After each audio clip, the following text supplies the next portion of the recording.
بسم اللہ الرحمن الرحیم۔ السلام علیکم ورحمۃ اللہ وبرکاتہ۔ عابد راجہ چینل کی طرف سے آج میں اپنے دوستوں کو رسول اللہ صلی اللہ علیہ وآلہ وسلم کا ایک بہت ہی پیارا فرمان بتاؤں گا۔ آپ دوستوں نے اس پر ضرور عمل کرنا ہے۔ تو شروع کرتے ہیں۔ بسم اللہ الرحمن الرحیم۔ جب اللہ تعالیٰ نے زمین کو پیدا کیا تو وہ ہچکولے کھاتی تھی۔ پھر اللہ نے پہاڑ کو پیدا کیا اور اسے حکم دیا کہ وہ زمین تھامے رکھے۔ وہ ٹھہر گئی، تب فرشتوں کو پہاڑوں کی مضبوطی پر تعجب ہوا اور کہنے لگے، اے اللہ، آپ کی مخلوق میں سے کوئی چیز پہاڑوں سے بھی سخت ہے؟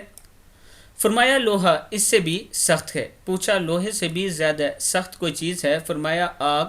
پوچھا، کوئی آگ سے بھی زیادہ سخت؟ فرمایا، پانی۔ پوچھا، پانی سے بھی زیادہ سخت کوئی چیز ہے؟ فرمایا، ہوا پانی سے بھی زیادہ سخت ہے۔ پوچھا، ہوا سے بھی زیادہ سخت کوئی چیز ہے؟ اللہ نے فرمایا، ہاں، وہ آدمی جو اس طرح صدقہ دے کہ دائیں ہاتھ سے دے تو بائیں ہاتھ کو خبر تک نہ ہو۔ ترمذی کی حدیث ہے یہ۔ عرش کا سایہ نصیب ہونے والے 7 قسم کے افراد میں سے ایک وہ بھی ہے جو دائیں ہاتھ سے صدقہ دیتا تو بائیں ہاتھ تک کو خبر نہ ہوتی۔ مسلم کی حدیث ہے۔